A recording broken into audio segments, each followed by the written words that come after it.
Hi there and welcome back to another episode at Station Road. So in today's episode we move to the other side of the street up in the town scene and start looking at the back scene and also actually finishing off some of the low relief shops as well.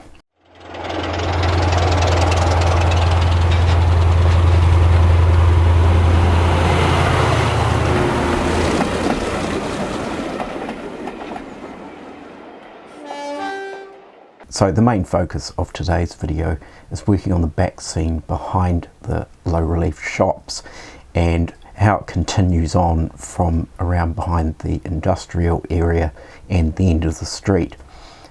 So a wee while back when I completed the back scene behind that industrial area, I did a little bit of Photoshop trickery in order to create an illusion that the street continues on a bit.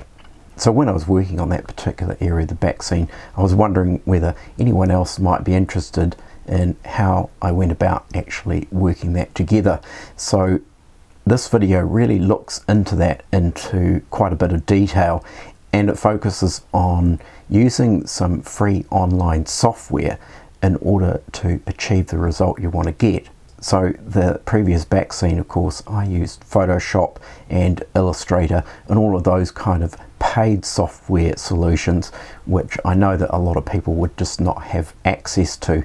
So in this video, what I'm using is an online photo editing software called Photopea, and there's a link in the description below. I'll also pop their website on the screen there as well.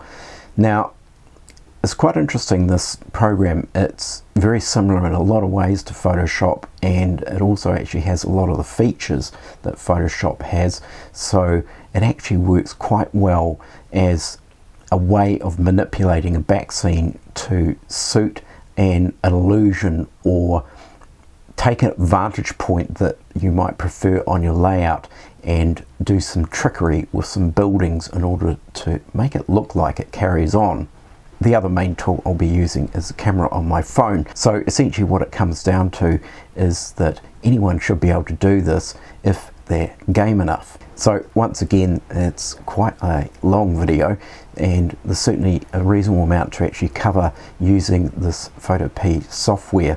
So grab yourself a cup of coffee or a tea, whatever takes your fancy, and settle in, and I hope you enjoy this video.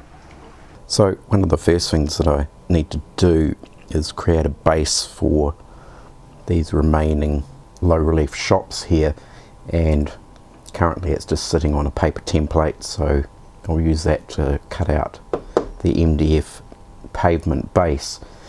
Now, one of the areas that I had to complete was these two low relief buildings here, which are from a Metcalf kit, but I have actually kit bashed this particular one here to reduce the length of it because it was just too wide, because I do sort of want to have a kind of a narrow street that leads off in between these two buildings here.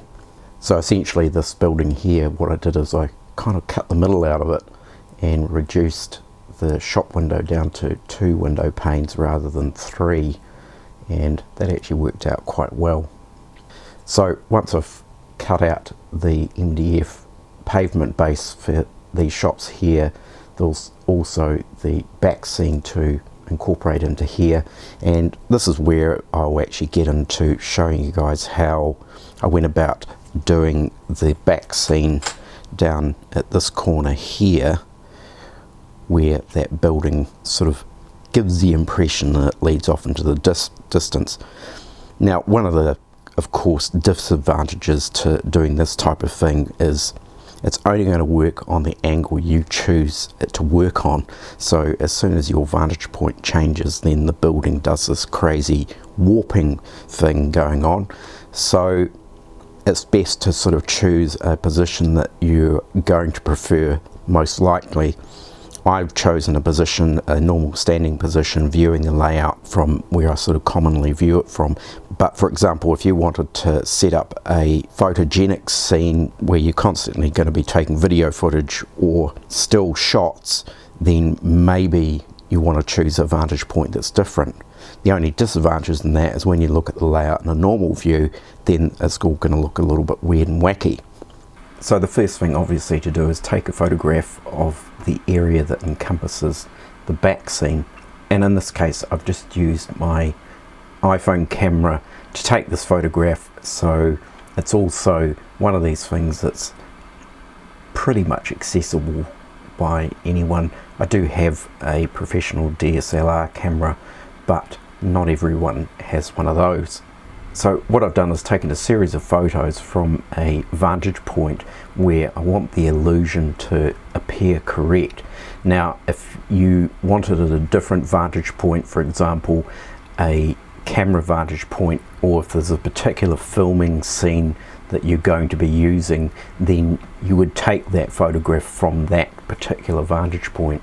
So I also took some relatively square on shots of the building that I actually want to use to manipulate into this illusion, and then also actually taken some sort of square on photos of the roof section as well, so that also can be manipulated.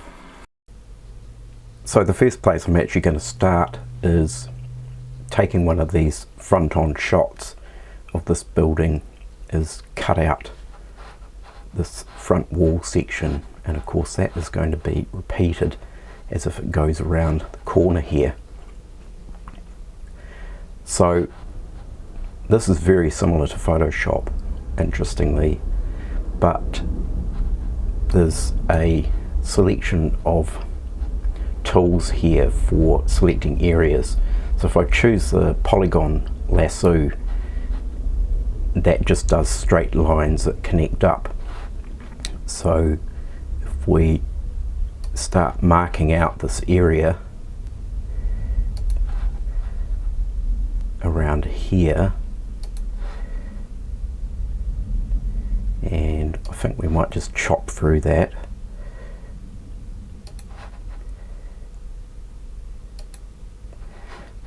And we get this masked area here. Now I'm assuming that if I control CV,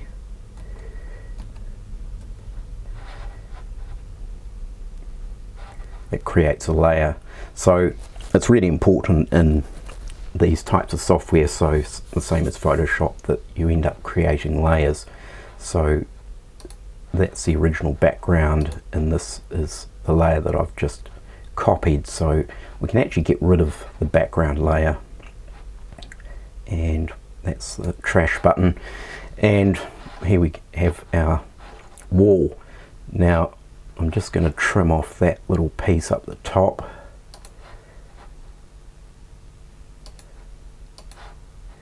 and you can just select it, and of course you can double click to close that area and click delete, and that gets rid of that. Now we don't want another door here, so what I'm actually going to do is I'm actually going to duplicate these windows down here to add into this area here.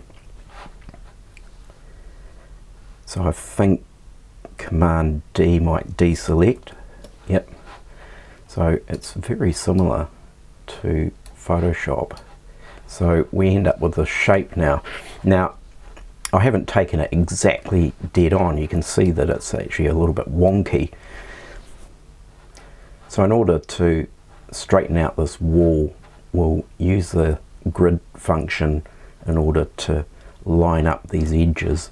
So under preferences, you can switch the grid on, and I think by default it's about 20, it's down about here somewhere, so it's quite fine. So I've actually zoomed it right up to 100 pixels for the grid. So with the grid on, I'm now just positioning that top corner up here to some of the grid lines, and then if we go to transform, distort, this brings up some wee handles that you can grab and move around. So we're just going to move this one up to here a bit,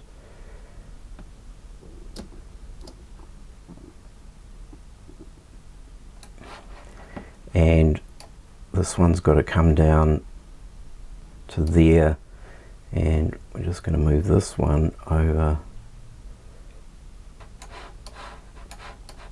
So I've zoomed right in so that I can actually kind of see what I'm doing, and for some reason, even though that I've actually switched off the snap function, it's still snapping, which is a bit annoying.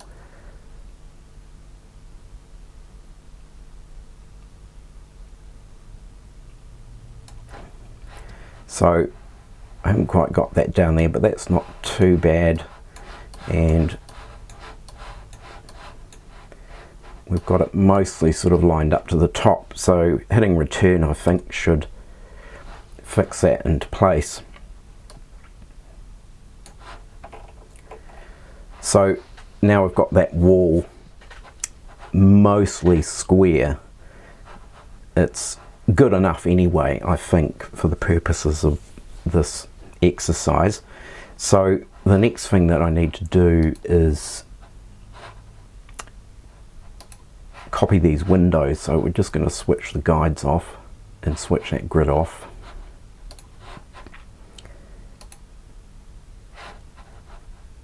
And I've got the navigator window up as well because it's kind of handy. You can zoom in while other functions are operating. So that is in the window menu and it's navigator there.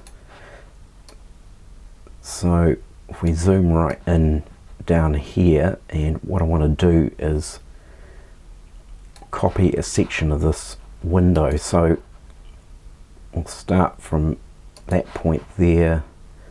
We're going to go down to there. We'll actually go right across, and then I'll just trim whatever I don't need. And once again, Control CV.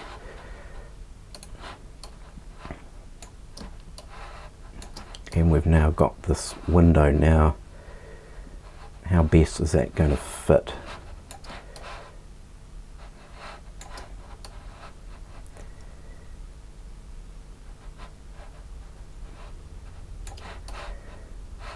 Actually, what I might need to do is we'll get rid of that layer. I'll start again, is I might actually start from this window here and actually copy this column as well.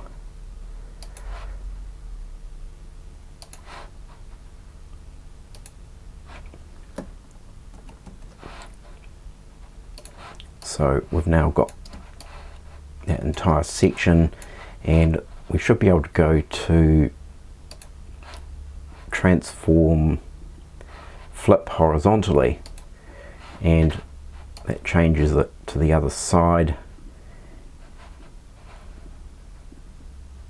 And we just need to squeeze this into position, so it's in another case going to transform, distort.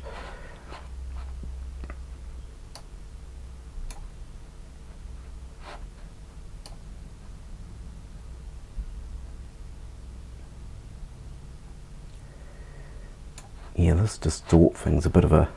Unfortunately, the distort function in this software is not the best. It seems to want to snap even though there's nothing snapping. Right, I think that'll do. So there's a little bit of fiddling around with the distort function there to sort of basically get it into a shape that's suitable.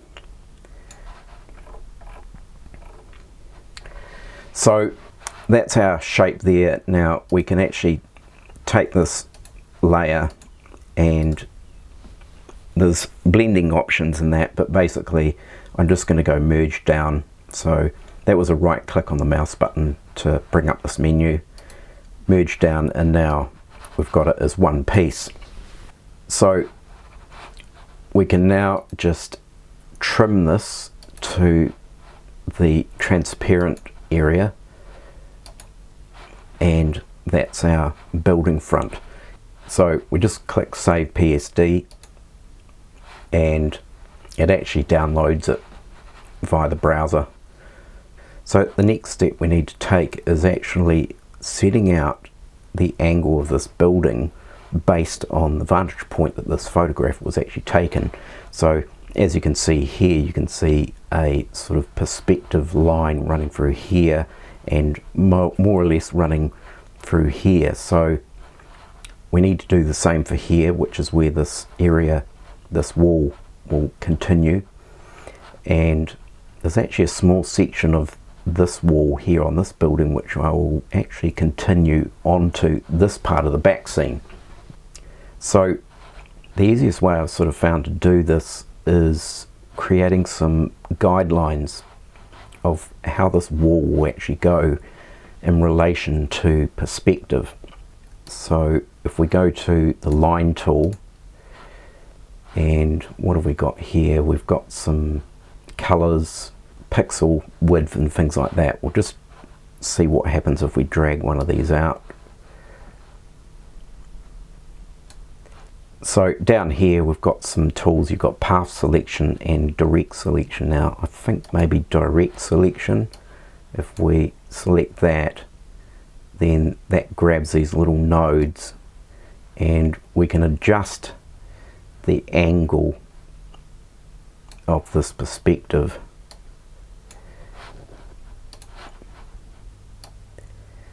And we're getting pretty close. I might just zoom in a little bit here.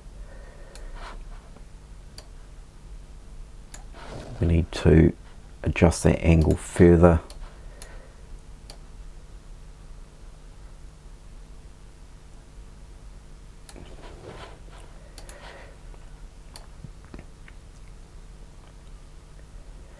So somewhere about there is that upper wall angle, and then we should be able to duplicate that using the Option key.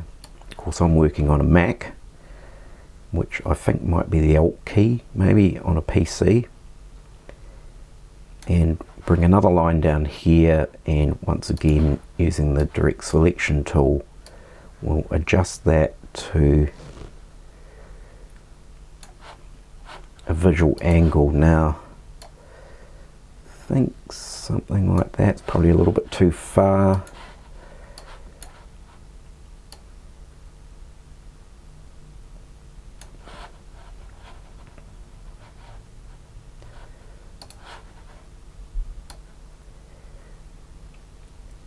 So I think something like that. So that sort of gives you an idea. I might actually just adjust this one again to drop it down just a tad.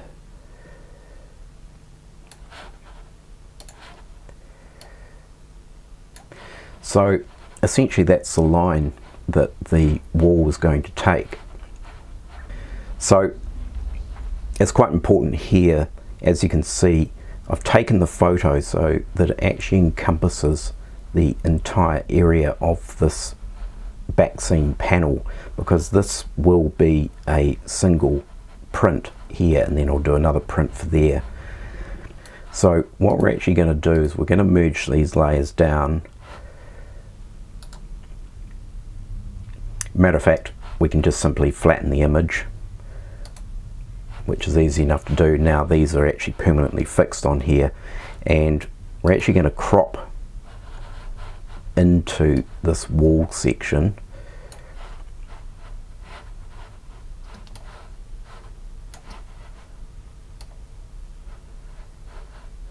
So somewhere around here. Press return, and we're now just only showing this piece here. So from this point what we're actually going to do is we're going to actually use the polygon lasso, and we're actually going to cut this out exactly where the Backscene panel is. Now it's going to be a bit of a guesswork here. What I might actually do is come down further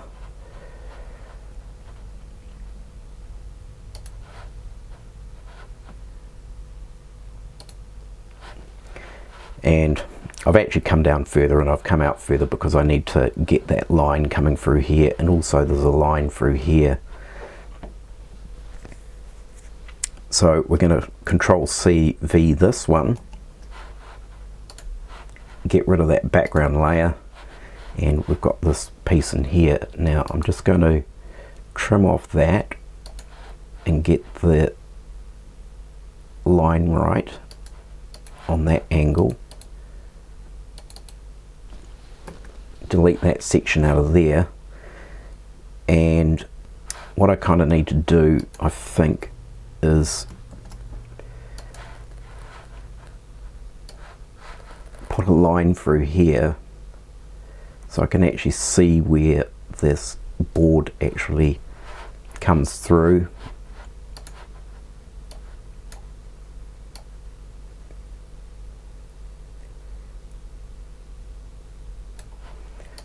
Something like that.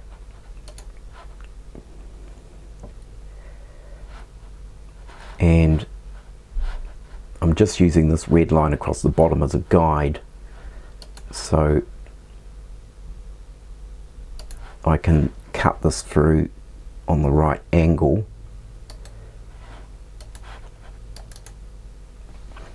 And delete that piece.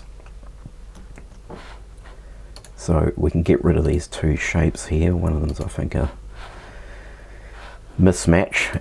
So we've now got this shape. Now what we're actually going to do is distort this until it becomes flat.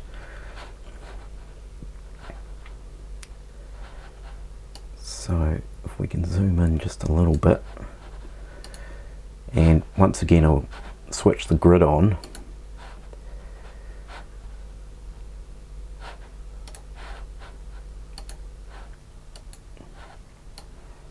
And if we line that up to that top corner, so I'm just positioning that up in that corner of the grid, and then we want to go to Transform, Distort, and as we've done previously, it's a case of distorting this into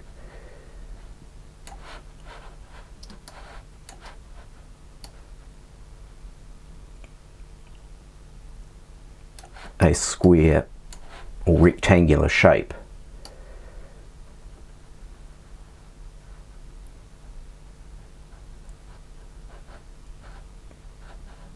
Oh, why does this snap to this?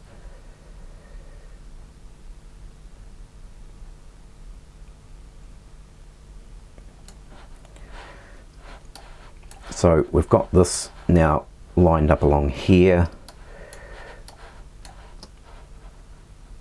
We want to drag this right down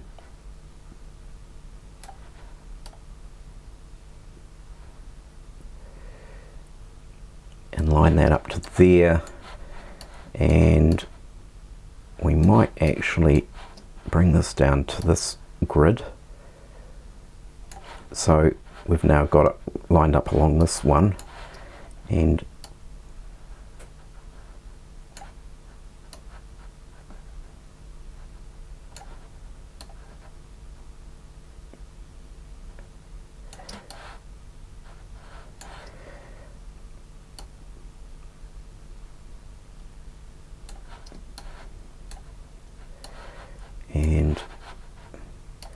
just gonna push that up to there.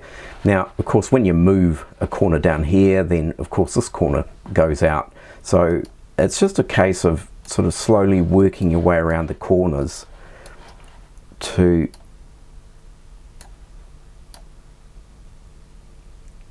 get them where you want them.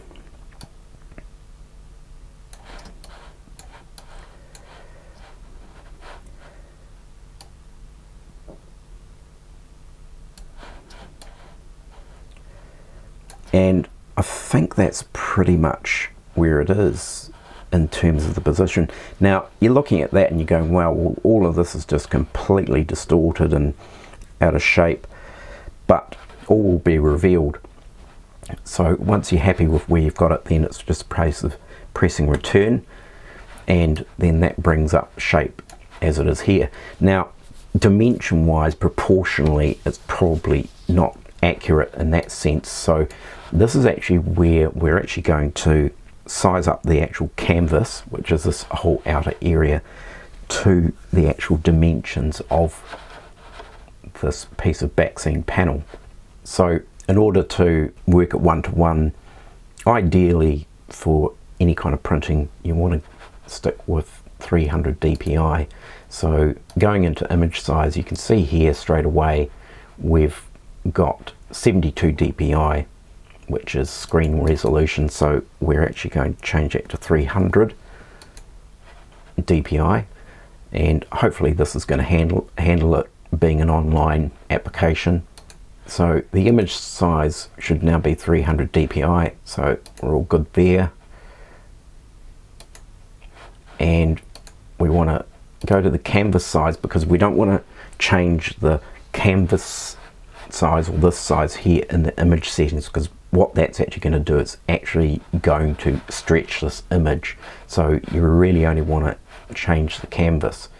So we want to set it at 603 by 273, which is the size of my Backscene panel.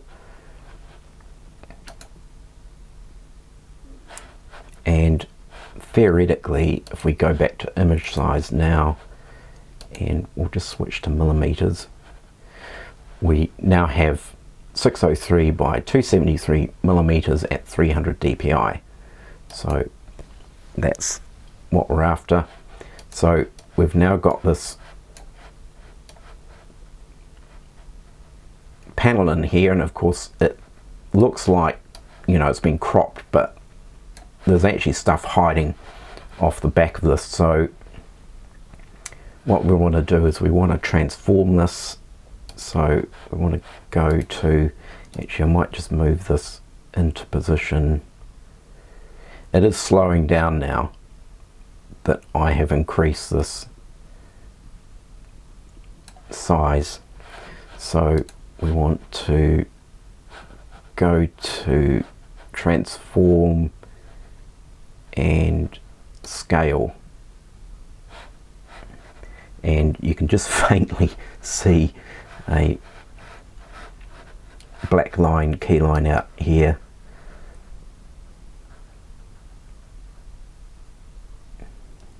Now what I'm doing is I'm actually just scaling it proportionally at the moment, and you can actually see it's a bit longer than the panel actually is. So I think possibly holding the shift key and pulling this in will push this in.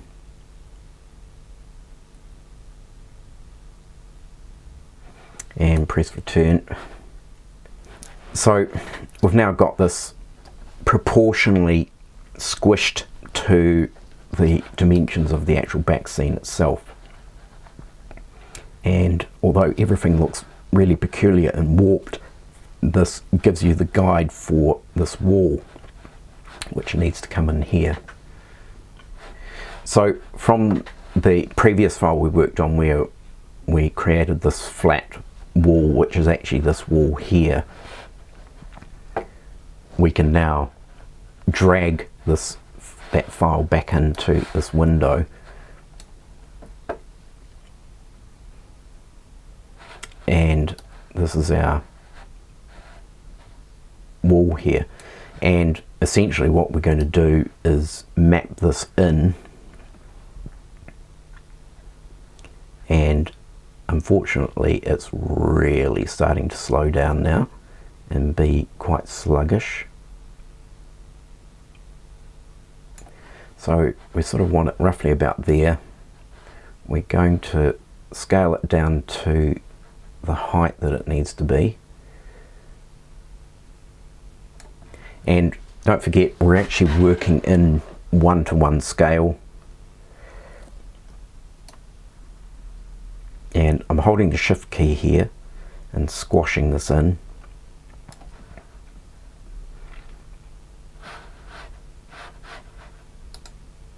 And then a right click and we can go to distort.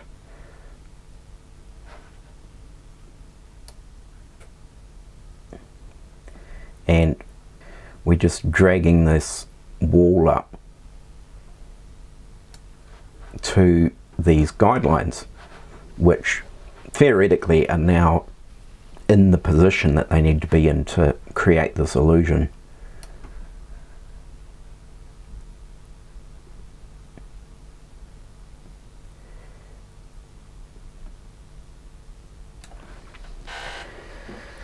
So it all looks very strange here, but it all comes out in the wash. So I'm just going to shrink the width of this down just a bit, because essentially a lot of this we're actually doing it by eye quite considerably. So I think I'm pretty happy with where the position is on this distortion, so we can press return on that, and that's now fixed into place.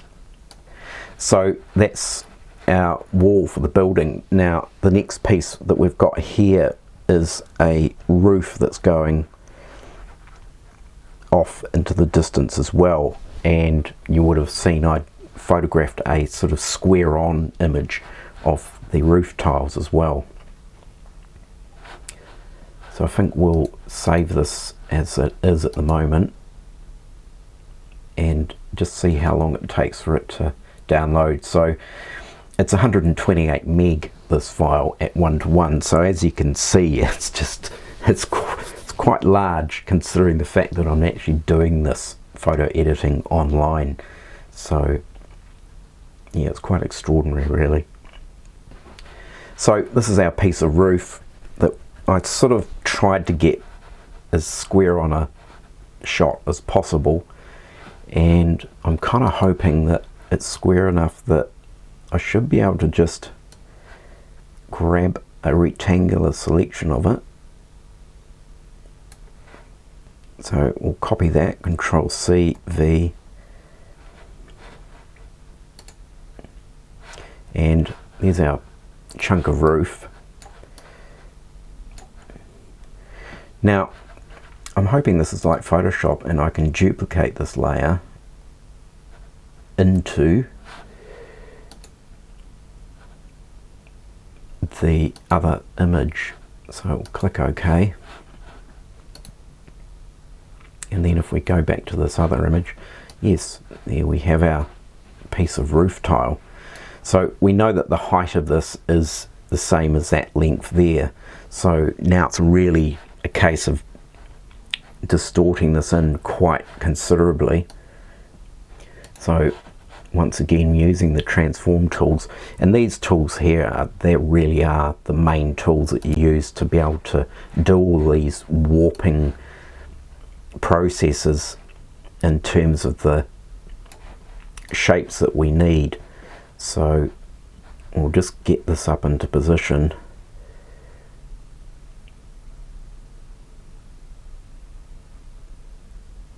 Somewhere about there.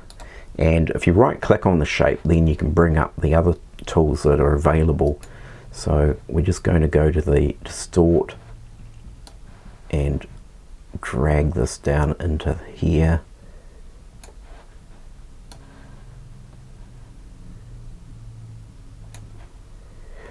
I'm actually finding if you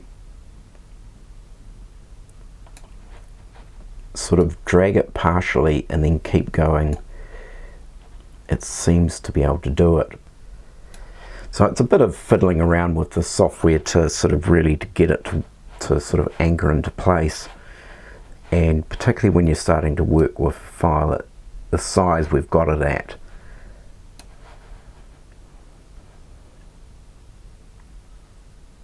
It's starting to get a bit sluggish. If you're working with a much larger backscene, maybe I'd suggest you could work at 1:1 scale, but maybe drop the DPI to 150 or something like that. And this here, I'm just sort of really kind of doing this by eye, this bit here. I'm reasonably happy with that. I might actually sort of maybe extend the roof out just so that I can actually pull in these tiles a little bit, but not forgetting that you're looking at it from a different angle, so they actually will appear sort of more scrunched up, even though that they look maybe a little bit stretched there. So it might be alright as it is. So I think we can push return on that, and that's our roof shape. Now the remaining little bit to do is just down here is a section of pavement to go in here.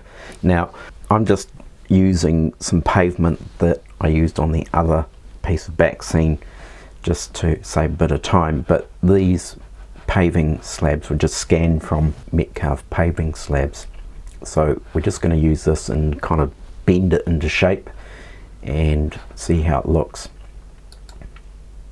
So we'll duplicate this into this layer,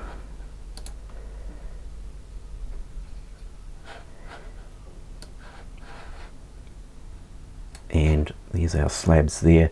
Now we can probably get rid of this background layer now because that's not needed,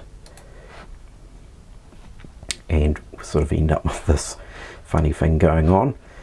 So we want to bring this pavement layer into the back behind these, so we've selected that layer and we're just going to drag it down, and that puts it in behind. Now the other thing we're going to do is transform and flip that horizontally,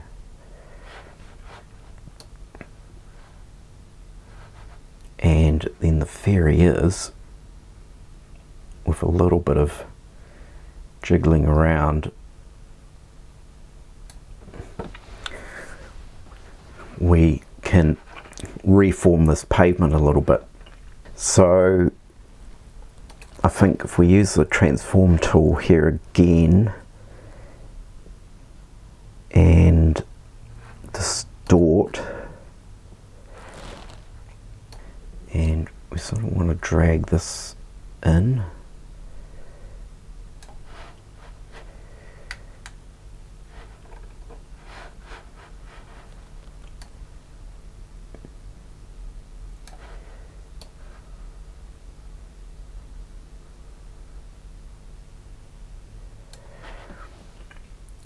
so it's sort of a rough idea. I'm going to have to trim a little bit off this down here. So we don't need to really worry about any of these other bits. I mean, that's not necessary. We've got a little bit of a footpath here, so I'm probably going to put some building in this sort of gap. Don't forget there's going to be a building that comes up here, and then of course the other building is over this area, so it all gets sort of covered up. But we're just going to zoom into this area here, and using this lasso tool, the polygon lasso, we're just going to trim the edge off this,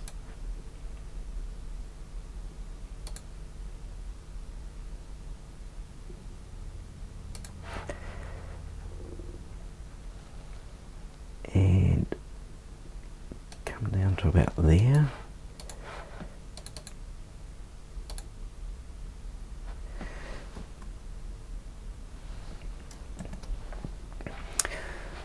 Just to tidy that up a little bit.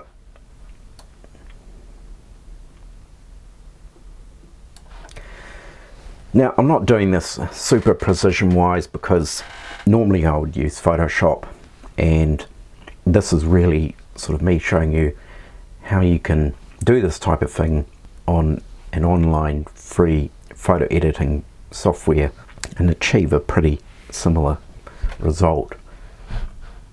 So what I might do here is photograph another Metcalfe row of shops I have, and then we can actually just place that in there. So I've just photographed this, and you'll partially see some of these shops in the background. They're in a different location on the layout. So I don't think I'll need both. But once again, using the polygon tool, we can cut these out Right, there's our shape, so Control C V, and we're just going to take this straight in to our main image.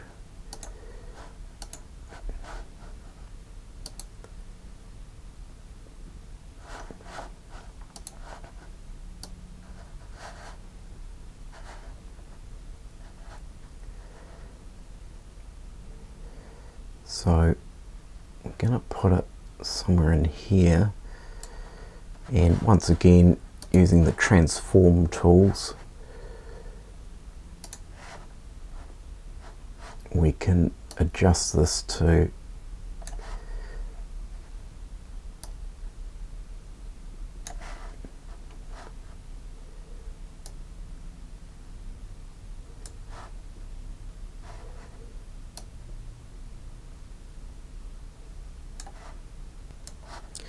so that's our building in the background, which sort of gives the impression that there's a street or a T intersection running through. I mean, it's not going to be ideally all that realistic really to have a street so close to the other street, but yeah, it's just sort of a way of not having to deal with a street that sort of goes off into the very far distance, because otherwise this would just keep going and going, and this sort of kind of gets around that to a certain degree. So the other thing we do need is a bit of tarmac, of course, for the street itself, and I think what I'll do for that is we're just going to simply throw in a rectangle, give it a fill,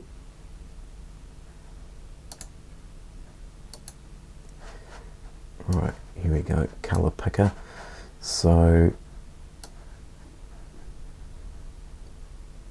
sort of a greyish tone, something maybe like that will do, and we're just going to run that rectangle through there,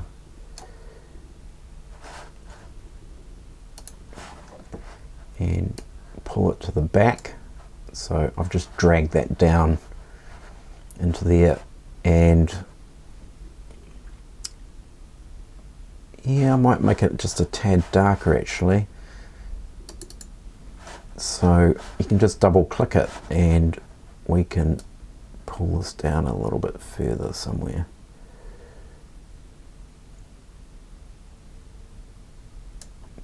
Sort of around about there. Now I just want to add on a little bit of tone to the edges around here, so we can select the pavement layer, and I think we can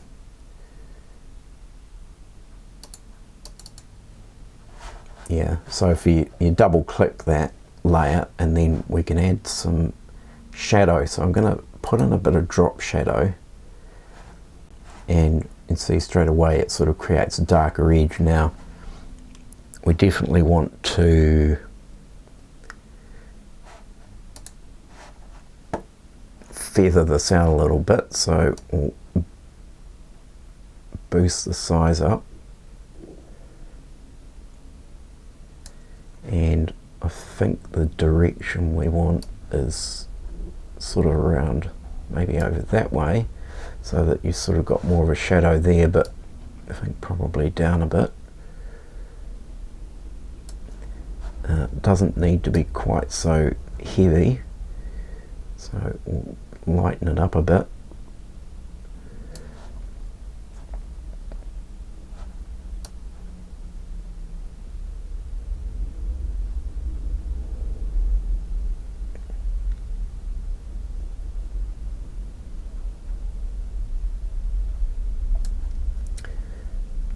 So it just sort of gives it a little bit of a tonal difference. You can just sort of see it's slightly darker on the edges, and that should do that, I think. So that's that part done. Now the only remaining bit is the sky and everything that's in the background. So I'm going to use the same sky that's on the other part of the back scene behind the industrial area, so that we can get a sort of reasonably good match. So if we go to open file, and I've just extracted out the sky bit. Now this is actually what this looks like from behind the industrial area. So, you know, a lot of it you just don't see, it's hidden behind other layers. So we're going to duplicate this layer into our main image,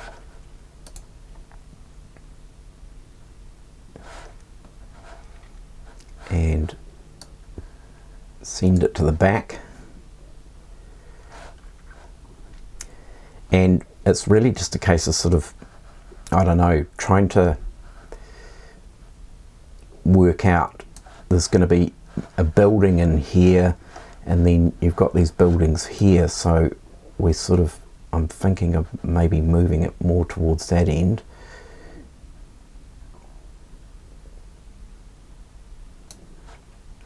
And then you've got all these buildings in here, so all of this area in here will actually be covered up. So it really doesn't matter.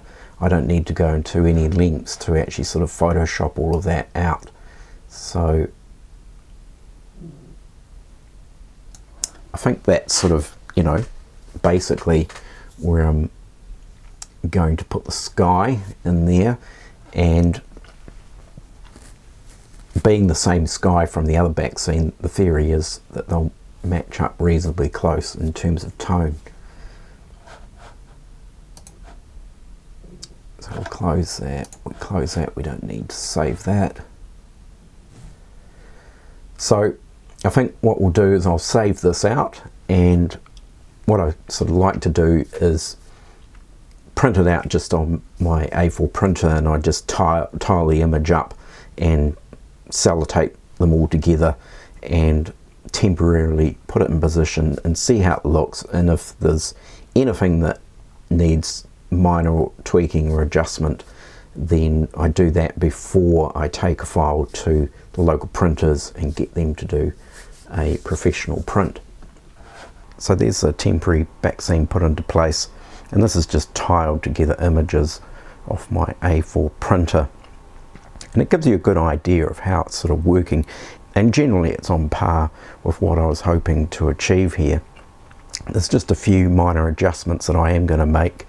For example, the roof line at the top is possibly a little bit out. I need to sort of raise that up a bit and alter the perspective on that, and also the pavement as well. The paving slabs, they need to be adjusted to the sort of perspective lines of that area. So of course it looks great from this angle, and this is sort of like the main vantage angle that I'll be viewing this area from most of the time. But of course when we sort of move about and change directions in that, then it all starts to look a little bit funny. So there we have it. I know it was quite a long video, but it certainly, I hope, covers a number of bases if you decide that you want to venture down this route, creating your own back scenes. So as I mentioned, there is some things that I want to tweak and tidy up, and then once I've done that, maybe printed out another test print of tiled A4 sheets. Once I'm happy with that, then I'll take the file off to the printers and get a print done. So hopefully by the next video you'll be able to see a finished print of that back scene and actually how it sort of ties in. So I won't let this episode run any longer, and I certainly hope you've gathered some ideas or inspiration from today's content. So I'll sign off for now. Do take care everyone, look after yourselves. Don't forget to like and subscribe, and I will catch you next time. Bye for now.